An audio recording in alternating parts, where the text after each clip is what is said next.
Hello friends, you are watching commerce winner with Gaurav Verma. अगर आप अच्छा कुछ देख रहे हैं तो वो कॉमर्स विनर देख रहे हैं। बट इस वीडियो में हम आगे कंटिन्यू करने वाले हैं विद चैप्टर 4 जो हमारा चल रहा है, that is the business services. कल हमने लास्ट वीडियो जो देखी थी उसमें देखा था फंक्शन ऑफ कॉमर्शियल बैंक्स, जो हम प्राइमरी फंक्शंस लिख चुके थे। तो आज उस प्राइमरी फंक्शंस में हम बातें करने वाले हैं। जरा ध्यान से सुननी है आपको सारी बातें। आज हम प्राइमरी फंक्शंस की बातें करने वाले हैं, ठीक है। तो प्राइमरी फंक्शंस में जो सबसे पहला पॉइंट आता है बेटा, वो आता है आपके एक्सेप्टिंग का। किसका बेटा? Accepting of deposit. इसका मतलब क्या होता है, जरा ध्यान से देखो बेटा। ये बैंक है, ये क्या है? बैंक, ठीक है। अब बैंक के डिफरेंट बहुत सारे जो हैं वो क्या होते हैं? कस्टमर्स होते हैं। क्या होते हैं बेटा? ये कस्टमर, ठीक है। अब बैंक जो है इन कस्टमर से क्या काम करता है?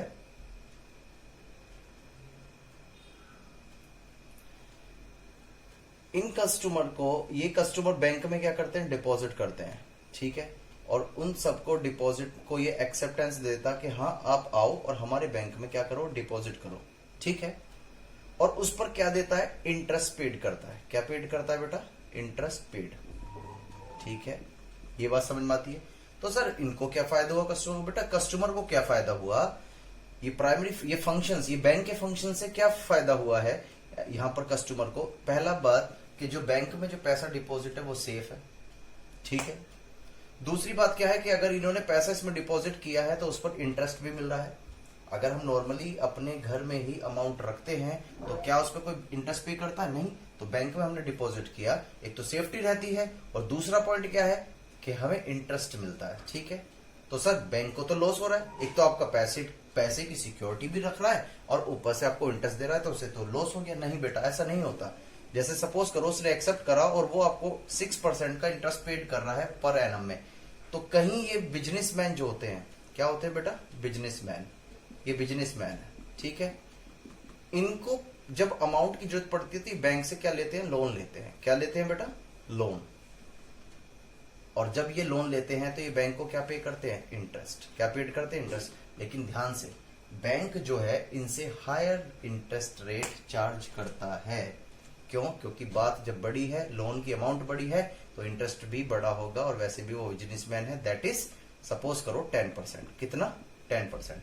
तो ध्यान से देखो, 10% इनसे ले रहे हैं और इसी 10% में 6% किसको दे रहे हैं? अपने कस्टमर को। तो अब भी इन्होंने कितना बचा लिया? 4%। तो बेटा ये अर्निंग होती है किसकी? बैंक की। तो पहला समझ में आता है, जो प्राइमरी फंक्शंस जो होता है बैंक का, उसे बोलते हैं हम एक्सेप्टिंग डिपॉजिट। उम्मीद रखता हूं ये पॉइंट आप हम समझ गए होंगे।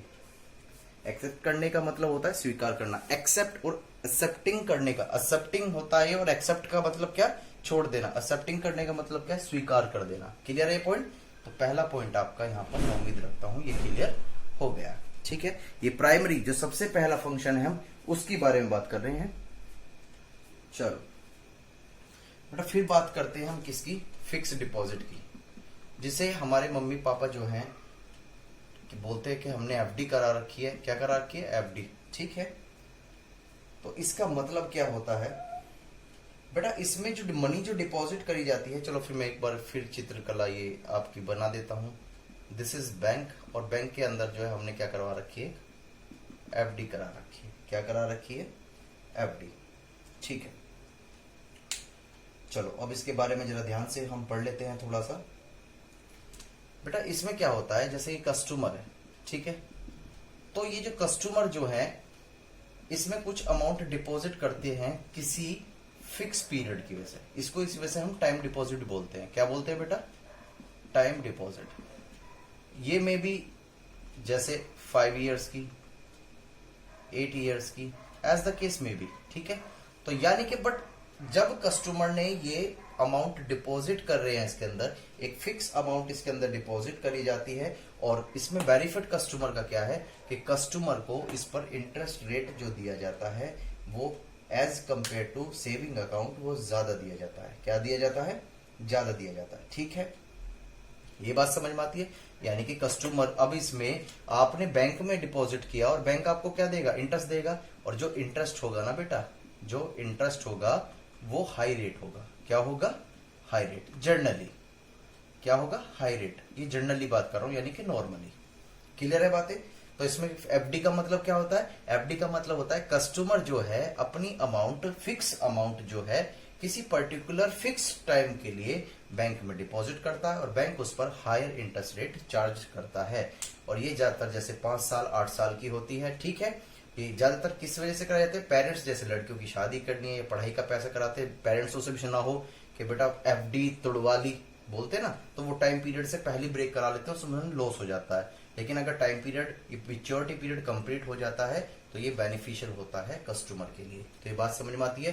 फिक्स डिपॉजिट का मतलब क्या, कि कस्टमर कुछ अमाउंट, यानी कि जो फिक्स अमाउंट है वो डिपॉजिट करते हैं बैंक में और बैंक उस पर इंटरेस्ट देता है।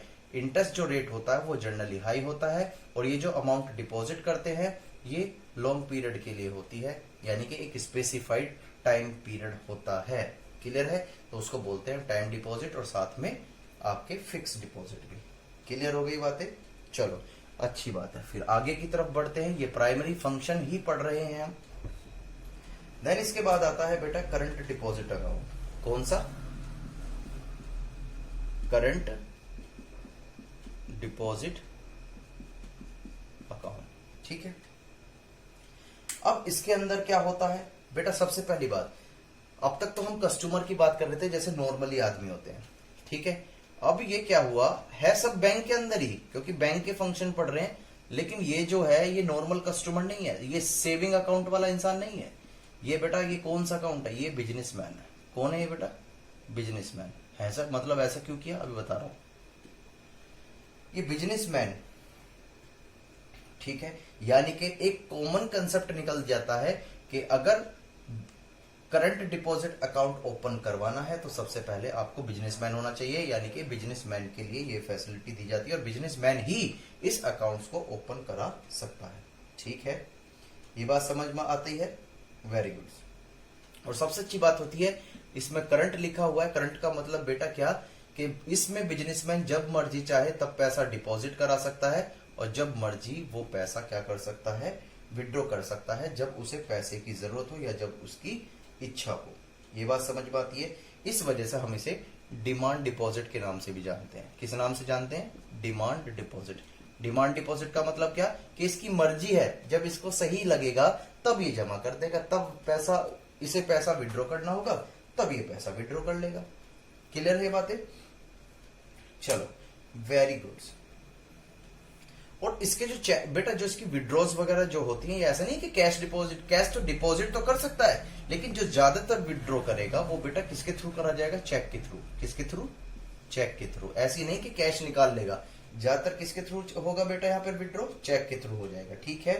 ये बात समझ में आती है। और दूसरी बात क्या होती है, सबसे बड़ी बात क्या होती है, कि बैंक को इसमें बेनिफिट ही बेनिफिट है। क्यों भाई, सीधी सी बात है, बैंक इस पे कोई भी इंटरेस्ट पेड बिजनेसमैन को नहीं करता। एक सीधी सी लॉजिक की बात है, आज आपने अमाउंट डिपॉजिट करी, कल आपको अमाउंट की जरूरत पड़ गई, बिजनेसमैन है कभी पड़ सकती है, और आपने चेक के थ्रू वो क्या करा, विड्रॉ कर लिया। क्या बैंक आपको एक दिन का इंटरेस्ट पे करेगा, नहीं। तो बैंक ने क्लियर मना कर दिया, सिंप्लीफाई कर दिया, सिंप्लीफिकेशंस करने के लिए कि हम इतनी सर्दी नहीं लेने जा रहे, एक एक दिन का कहां ब्याज कैलकुलेट करते रहेंगे। तो इस वजह से एक काम करते हैं, जो करंट डिपॉजिट अकाउंट है जो बिजनेसमैन ओपन कराता है, ठीक है, उस पर हम इंटरेस्ट पेड नहीं करेंगे। ये बात समझ में आती है। तो ये था बेटा आपका करंट डिपॉजिट। देन इसके बाद हम बात करने वाले हैं किसकी, सेविंग डिपॉजिट की। चलो किसकी बात करने वाले बेटा हम, सेविंग डिपॉजिट अकाउंट की, ठीक है। तो सेविंग, फिर से मैं वही, क्योंकि सारी बातें बैंकों की हैं तो बैंक बनाना जरूरी है। अब सेविंग से ही पता चला है बचत खाता, ठीक है। तो ज्यादातर ये जो होता है, ये सेविंग अकाउंट क्या होता है, ये अमाउंट को मोबिलाइज करने के लिए होता है, यानी कि ये एक आदत डालनी पड़ती है, जिससे कि क्या होगा भाई, एक सीधी सी बात है, आज कस्टमर के पास सपोज करो 1 लाख रुपीज है, ठीक है, तो जितने पैसे ज्यादा रहेंगे वो स्पेंड भी उतने कर देगा। तो सेविंग अकाउंट की फैसिलिटी इस वजह से कस्टमर के लिए बढ़िया होती है कि वो सारी अपनी जो अमाउंट है उसे स्पेंड ना करके कुछ अमाउंट कहां डिपॉजिट कर दे, बैंक में, जिससे ठीक है, अपने किसके लिए, बचत के लिए, यानी कि सेविंग के लिए। ये बात समझ में आती है। चलो, और इसको जो बेटा कोई भी आम आदमी भी इसे ओपन करा सकता है, जरूरी नहीं है कोई स्पेसिफिक इसके साथ, जैसे अभी हमने पढ़ा था करंट डिपॉजिट अकाउंट के बिजनेसमैन ही होना चाहिए, इसके लिए कोई बिजनेसमैन की जरूरत नहीं है, नॉर्मल पर्सन भी इसको ओपन करा सकता है। ठीक है, ये वाली बातें। चलो, वेरी अच्छी बात। ठीक है, और इसमें भी वो क्या कर सकता है, अपनी मर्जी से अमाउंट डिपॉजिट कर सकता है और विड्रॉ कर सकता है। सबसे अच्छी बात ये होती है कि इस पर बैंक जो है कस्टमर को क्या पे करता है, इंटरेस्ट पे करता है। और सेविंग अकाउंट्स तो आपके लगभग सभी फादर, हो सकता है आपने भी अकाउंट्स ओपन करा रखे हों। ठीक है, और दूसरी बात, जो इसमें इंटरेस्ट रेट होता है वो लोअर होता है, यानी कि कम होता है। किसके कंपेयर अगर हम बात करें, एफडी के कंपेयर, यानी कि फिक्स डिपॉजिट के कंपेयर अगर हम बात करते हैं, तो इसमें जो इंटरेस्ट रेट होता है वो as compare to fix deposit बहुत कम होता है। ये बात समझ में आ रही होंगी। चलो, हम आगे की तरफ बढ़ते चल रहे हैं। वेरी गुड, छोटे छोटे पॉइंट्स हैं, क्लियर करते चले जाएंगे, कुछ ना रहा। फिर इसके बाद लिखी हुई है बेटा रैकरिंग। रैकरिंग का मतलब क्या होता है, बार बार होना। क्या होना, बार बार होना, जिसे क्या बोलते हैं, रैकरिंग डिपॉजिट अकाउंट। ठीक है, रैकरिंग डिपॉजिट अकाउंट का मतलब क्या होता है बेटा, ये इंकरेज करता है, ये सेविंग के लिए इंकरेज करता है। सेविंग के लिए कैसे इंकरेज करता है, ये छोटी छोटी अमाउंट में डिपॉजिट कराता है। जैसे अब बहुत सारे कस्टमर्स होते हैं ये, अब भाई जरूरी ना है कि सेविंग के लिए अपने 10,000, 20,000 या 30,000 रुपीज ना कर पाए जमा। ठीक है, जैसे सपोज करो एक लेबर है, लेबर आदमी बेचारे डेली कमाते हैं, 600 रुपीज अर्न करके लाए पर डे। ठीक, क्या वो इकट्ठे 20-30 हजार रुपए डिपॉजिट करा पाएंगे, नहीं करा पाएंगे। तो ये फैसिलिटीज बैंक जो देता है, ये ज्यादातर उन लोगों के लिए देता है जो अपने डेली बेसिस पर, जैसे 100 रुपीज पर डे क्या कर सकें, डिपॉजिट कर सकें, जिससे कि भाई जैसे ये 33,000 रुपीज इकट्ठे जमा ना करके 100 रुपए पर मंथ, ये वो 100 रुपए पर डे जो है डिपॉजिट कर सके। इस तरह की जो फैसिलिटीज प्रोवाइड करी जाती है, इससे बोला जाता है रैकरिंग डिपॉजिट अकाउंट्स। ठीक है, वेरी गुड। ठीक, और बेटा जब ये पैसे कुछ डिपॉजिट कर दिए जाते हैं किसी फिक्स पीरियड के लिए, ध्यान से बेटा, इसमें क्या होता है, एक फिक्स पीरियड होता है। ठीक है, वो वेरी कर सकता है एज पर तुम्हारे जो भी बैंक की पॉलिसीज वगैरह होती हैं। कुल मिला के क्या है, एक रैकरिंग डिपॉजिट अकाउंट्स है, इसमें कस्टमर डेली जो है अमाउंट अपनी डिपॉजिट कर सकता है, मिनिमम कितनी, 100 रुपए पर डे डिपॉजिट कर सकता है, और ये फिक्स पीरियड के लिए होती है। ठीक है, और इसमें जो इंटरेस्ट जो है वैसे पे नहीं किया जाता, जब मेच्योरिटी डेट पर आप पैसा वापस ले जाते हो, जितना भी टोटल आपका हो जाता है उसके साथ, यानी कि मेच्योरिटी पीरियड के साथ आपको बैलेंस आपका दे दिया जाता है। ये बात समझ में आती है, किस समय बेटा, मेच्योरिटी पीरियड के समय। ठीक है, वेरी गुड। और दूसरी बात, इसमें जो इंटरेस्ट रेट होता है, क्या होता है बेटा, इंटरेस्ट रेट वो हाई होता है। क्या होता है, हाई। किसके कंपैरिजन, अगर हम सेविंग अकाउंट के कंपैरिजन बात करें तो इसका जो इंटरेस्ट होता है वो हाई होता है। तो मैं उम्मीद रखता हूं कि रैकरिंग डिपॉजिट भी आप समझ गए होंगे। ठीक है, चलो आगे की तरफ बढ़ते हैं, बने रहिएगा प्लीज मेरी वीडियो के साथ। यहाँ पर हम कॉन्सेप्ट जो है छोटे छोटे वो सारे कॉन्सेप्ट सीखने वाले हैं। जैसा भी ये भी बहुत अच्छा कॉन्सेप्ट है, जिसे हम जानते हैं किसके नाम से, मल्टीपल के नाम से। किसके नाम से जानते हैं हम, मल्टीपल ऑप्शंस डिपॉजिट के नाम से, मल्टीपल ऑप्शन डिपॉजिट अकाउंट के नाम से, डिपॉजिट अकाउंट्स के नाम से। ठीक है, चलो अब जरा देखने वाले हैं इसको, हम अच्छी तरीके से देखने वाले हैं, कोई घबराने वाली बात नहीं है। और यहाँ पर थोड़ा सा ये यहाँ पर थोड़ा सा मैंने अभी चेक किया है, कैमरा मेरा ब्लर हो रहा है।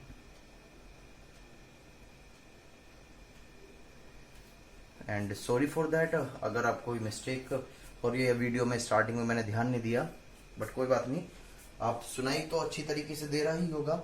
ठीक है, मल्टीपल ऑप्शंस डिपॉजिट,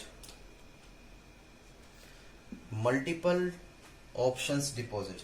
ठीक है, तो बेटा ये भी एक तरीके का अगर हम देखा जाए तो ये सेविंग अकाउंट की ही तरह होता है। किसकी तरह होता है, सेविंग अकाउंट की तरह ही।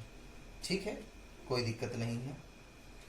और ये क्या, इसमें एक फैसिलिटीज और भी होती है। ये फैसिलिटीज क्या, हमको ये ना एक लिमिट डिफाइन करवाते हैं। लिमिट का मतलब क्या, कि अगर इस सेविंग अकाउंट्स में सपोज देन हमारे 1 लाख रुपए डिपॉजिट हो जाते हैं, ठीक है, तो इससे ऊपर जितनी भी अमाउंट हमें मिले, यानी कि जो भी अमाउंट हम इसमें डिपॉजिट करें, वो किस में ट्रांसफर हो जाए, वो बेटा ट्रांसफर हो जाए किसके अंदर, एफडी के अंदर।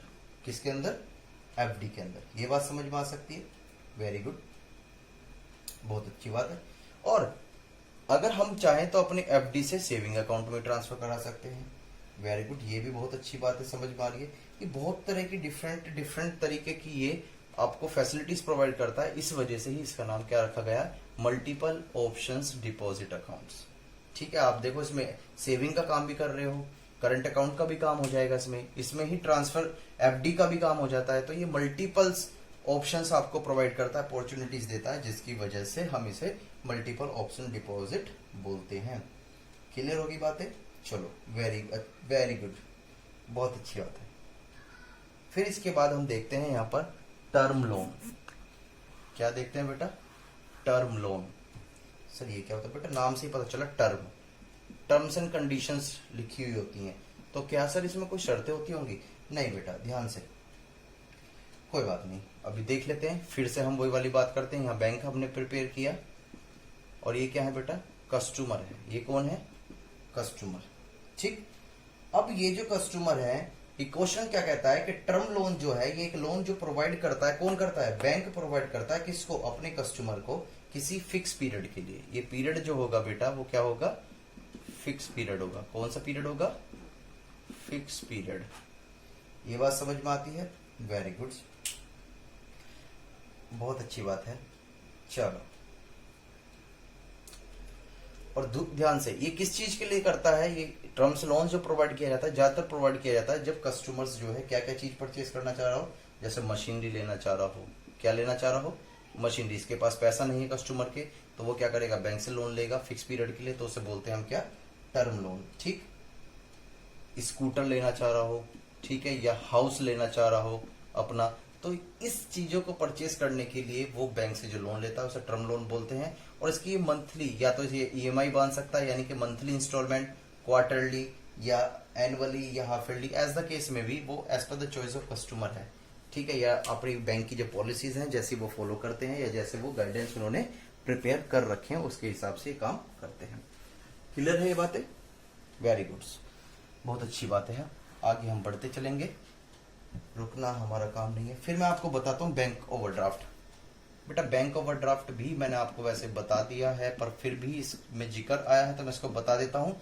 होता क्या है, ये भी अगर हम बात करें, क्योंकि हम फंक्शंस पढ़ रहे हैं बैंक के, तो ये बैंक है, ठीक है, और ये जो है इसके पास है क्या, करंट अकाउंट, यानी कि करंट डिपॉजिट अकाउंट है। क्योंकि ये जो बैंक ओवरड्राफ्ट जो फैसिलिटीज है ये केवल किसको प्रोवाइड करी जाती है, एक बिजनेसमैन को जिसके पास क्या है, करंट अकाउंट है। ठीक है, अब इन्होंने इसके अंदर जो है बैंक में 1 लाख रुपीज डिपॉजिट है। ठीक है, अब ये काफी समय से इनके बैंक के क्या रहे हैं, कस्टमर रहे हैं। अब इनको अपने बिजनेस को डेवलप करने के लिए कुछ अमाउंट की जरूरत पड़ गई, जिसकी कीमत थी 2 लाख रुपीज। एग्जाम्पल ले रहा हूं बेटा मैं, ठीक है। तो इन्होंने क्या किया, ये बैंक के पास जाते हैं और कहते हैं कि साहब मेरे बैंक में केवल 1 लाख रुपए डिपॉजिट है और मुझे जरूरत है 2 लाख रुपीज की, तो क्या आप मुझको शॉर्ट टर्म लाइबिलिटीज यानी कि एक तरह से कुछ अमाउंट दे सकते हैं लोन में। बैंक ने कहा कि आप हमारे रेगुलर कस्टमर हो और आपका जो फीडबैक है वो काफी अच्छा है और आपका जो मतलब जो कस्टमर्स रिकॉर्ड है वो भी काफी अच्छा है, तो हम आपको एक्स्ट्रा 1 लाख रुपीज दे देते हैं। तो बेटा ध्यान से, जितने हमने डिपॉजिट कर रखे हैं बैंक में, जब उससे ज्यादा हम विड्रॉ कर लेते हैं तो हमने यहाँ पर जितना डिपॉजिट था वो तो कर ही लिया, साथ में 1 लाख रुपए और एक्स्ट्रा विड्रॉ कर लिया, तो इस कंडीशंस को बोलते हैं बैंक ओवरड्राफ्ट। क्या बोलते हैं बेटा, बैंक ओवरड्राफ्ट। और याद रखना ये हमारी शॉर्ट टर्म लाइबिलिटीज होती है। क्या होती है हमारी शॉर्ट टर्म लाइबिलिटीज। और शॉर्ट टर्म लाइबिलिटीज मैंने आपको बताई थी, सर ने बताया था कि जिसकी पेमेंट हमें विद इन 12 मंथ्स या 1 साल के अंदर अंदर करनी होती है, तो उसको हम शॉर्ट टर्म लाइबिलिटी या करंट लाइबिलिटी के नाम से जानते हैं। ये सारी बातें मैं आपको डिस्क्लोज कर चुका हूं। क्लियर है बातें, चलो बहुत अच्छी। मैं इसको फिर रफ करने जा रहा हूं यहां पर। चलो, अब ये प्राइमरी फंक्शंस चल रहे हैं। फिर इसकी बात आती है बेटा किसकी, कैश क्रेडिट की। किसकी बात आती है, कैश क्रेडिट। अब ये कैश क्रेडिट क्या होता है, कैश क्रेडिट होता है बेटा, चलो अभी जरा ध्यान से देख लेते हैं। ज्यादातर ये जो दिया जाता है बेटा, ये दिया जाता है गुडविल के लिए। किसके लिए दिया जाता है, गुडविल के लिए। कहने का मतलब ये है, जब बैंक है यहाँ पर, ठीक, अब जैसे सपोज करो ये यहाँ पर कोई कंपनी है और मेरी एक कंपनी है और उसकी मार्केट में जो है गुडविल बहुत अच्छी है, ठीक है, मार्केट में जो गुडविल है वो अच्छी है, तो मैं क्या कर सकता हूँ अपनी गुडविल के लिए, अपने रेपुटेशंस के बेस पर जो है कोई स्पेसिफिक लिमिट तक अमाउंट क्या कर सकता हूँ, एज ए लोन ले सकता हूँ।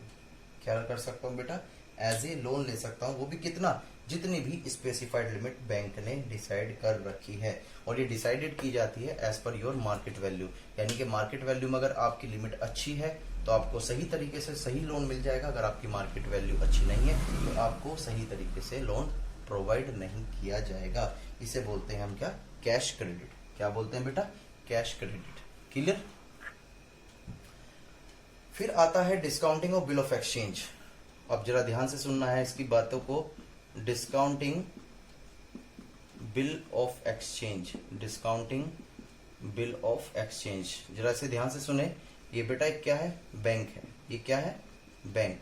अब हुआ क्या, ये तो सेलर है और ये क्या है, परचेजर। ये आपके पास चैप्टर आएगा भी बिल ऑफ एक्सचेंज, चिंता ना करें, सब करेंगे हम, ये आपके पास है।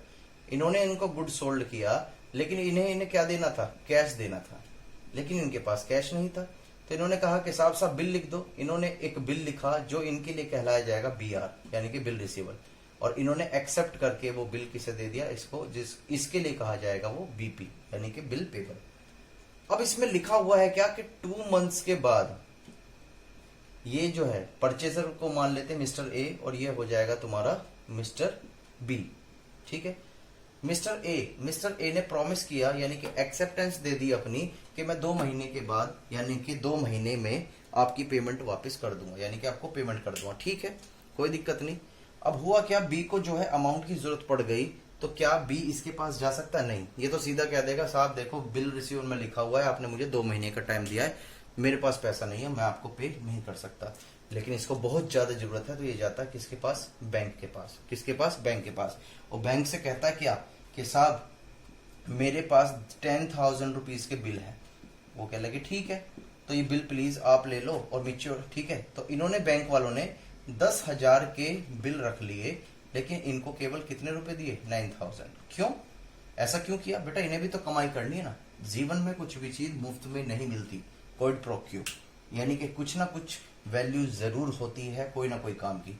अब यहाँ पर बैंक देखो ध्यान से, यहाँ 10,000 रुपए लिए, 9,000 रुपए दिए, तो 1,000 रुपए कैसे कमाएगा ये। अब जरा ध्यान से देखें, यहां तक ये बात समझ में आ गई।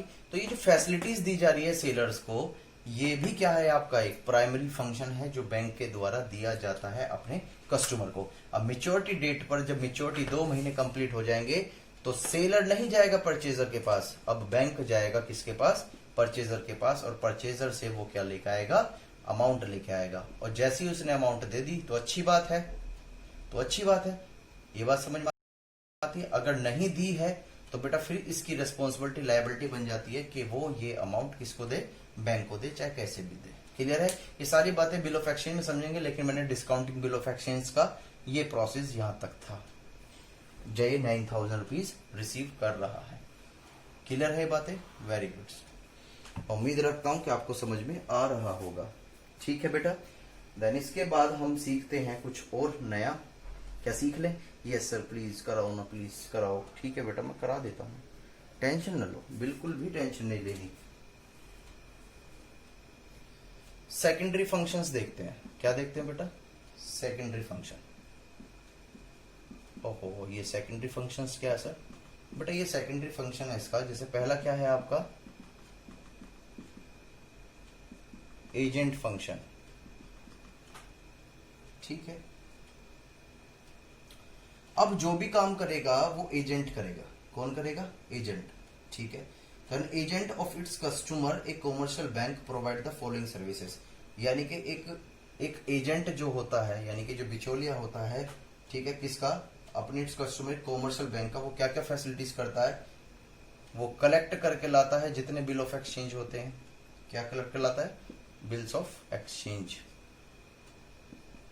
यानी कि जैसे मैंने अभी ऑप्शंस में बताया था कि बैंक के पास वो गया और उसने अपना बिल दे दिया और क्या ले लिया, अमाउंट ले लिया। लेकिन वो जो बैंक का जो आदमी है, अब बैंक जो है वो तो कस्टमर के पास जाएगा नहीं, लेकिन उसका जो एजेंट उसने ले रखा होगा बैंक के पास, जो उसका एजेंट होगा वो एजेंट जाएगा किसके पास, उस मिस्टर बी ए के पास कि लाओ साहब आपकी मैच्योरिटी पीरियड पूरा हो चुका है, प्लीज हमें पैसा दे दें। तो यानी कि पहला उसका जो एजेंट फंक्शन हो गया वो क्या हो गया, कलेक्ट बिल्स ऑफ एक्सचेंज। ठीक है, या सपोज करो उन्होंने कहीं पैसा लगा रखा है तो वो कलेक्ट करके लाएगा क्या, डिविडेंड और इंटरेस्ट ऑल्सो। भाई कहीं इन्वेस्टमेंट कर रखा है बैंक ने तो उसको क्या मिलना है, अब डिविडेंड मिलेगा, और कोई डिवेंचर या लोन वगैरह प्रोवाइड कर रखे हैं तो क्या मिलेगा, डिवेंचर। तो ये सारी चीजें जो कलेक्ट करता है ये एजेंट के फंक्शन ही काम करते हैं। ठीक, दूसरा buying and selling shares. Selling shares, अब बेटा ये यहाँ शेयर्स कंफ्यूज होंगे कभी, कुछ बच्चे सोचेंगे क्या शेयर को खरीदते बिकते, बेटा ये वो शेयर नहीं है जंगल वाला, लोयन नहीं है। ये शेयर क्या होता है, कंपनी जो है अपनी ओनरशिप बेचती है, मालिकाना हिस्सा। जैसे रिलायंस टाटा ने अपनी 10% बेच दी, रिलायंस ने बेच दी कि 10% में ओनरशिप बेच रहा हूं, जिसको इंटरेस्ट हो वो परचेज कर ले। तो वो जो 10% जो सेल करी है उसे हम शेयर बोलते हैं, यानी कि हिस्सा। ठीक है, तो उसको खरीदना और बेचना भी किसका काम होता है, एजेंट का ही काम होता है। ये बात समझ में आती है। अब दूसरी बात, पेमेंट करना। क्या करना, पेमेंट करना, ये भी इसी का ही काम होता है। ये तो बेटा एक तरह से आपको बस रीड करना है। अगर मैं एक बात बताऊं कि एजेंट के फंक्शंस क्या होते हैं तो आप इस तरीके से इसे रीड कर सकते हैं। जैसे पेमेंट करना हो गया, या फंड का ट्रांसफर करना हो गया। क्या हो गया, फंड का ट्रांसफर। ये सारे काम जो है कौन करता है, एजेंट करता है। किसके बिहाफ पे, बैंक के बिहाफ पे। ये बात समझ में आती है। चलो, वेरी गुड। तो ये सारी चीजें आपको इसमें पढ़नी है। अगर हम जनरल यूटिलिटी फंक्शंस की बातें करें तो इसके अंदर भी यही है, commercial bank also perform the following miscellaneous functions. यानी कि जो बैंक जो होते हैं कॉमर्शियल बैंक, ये भी फंक्शंस प्रोवाइड करते हैं। क्या, अब ध्यान से देख लेते हैं जरा, इसको मैं रफ कर देता हूं। तो सेकेंडरी फंक्शन में जो जर्नली होता है, यानी कि जर्नल यूटिलिटी जो फंक्शन है, कौन सा, जर्नल यूटिलिटी फंक्शन। तो ये बेटा बैंक प्रोवाइड करता है। कैसे, जैसे लोकर फैसिलिटीज प्रोवाइड होती है। होता क्या है, घर में बहुत सारे डायमंड, सॉरी मेरे तो नहीं है, ठीक है एग्जैक्ट, ये बहुत सारे क्या होते हैं, जैसे डायमंड है, गोल्ड्स वगैरह हैं। ठीक, अब घर पर रखे रहते हैं तो कहीं ना कहीं टेंशन रहती है कि यार चोरी ना हो जाए, कोई चुरा ना ले, खो ना जाए। तो हमें क्या करते हैं, बैंक में जाते हैं और बैंक में एक लोकर लेते हैं। उस लोकर में हम वो अपनी सारी चीजें जमा कर देते हैं। उसकी चाबी जो है वो हमारे पास होती है और बैंक के पास भी होती है एक। ठीक है, लेकिन अगर उसमें से कुछ खोता है, गायब होता है, तो वो सारी रेस्पॉन्सिबिलिटी बैंक की ही होती है। ठीक है, और बैंक इस चीज के लिए, इस सर्विसेज के लिए कुछ चार्जेस लेता है, किससे, कस्टमर से। तो इस तरह की जो फैसिलिटीज प्रोवाइड करता है उसे बोलते हैं जनरल यूटिलिटी फंक्शंस। ठीक है, और भी बहुत सारी ऐसी फैसिलिटीज हैं। ठीक है, जैसे फाइनेंशियल पोजीशंस बताना, यानी कि जो फाइनेंशियल आपकी जो कंपनीज वगैरह होती हैं कि आपकी मार्केट में फाइनेंशियल पोजीशंस क्या है कस्टमर की, उसके बारे में भी बताना। ठीक है, कस्टमर के बारे में इंफॉर्मेशन प्रोवाइड करना, कस्टमर के बारे में, लेकिन सभी को नहीं बेटा, किसी एक्सेप्शनल केसेस में प्रोवाइड इंफॉर्मेशन ऑफ कस्टमर।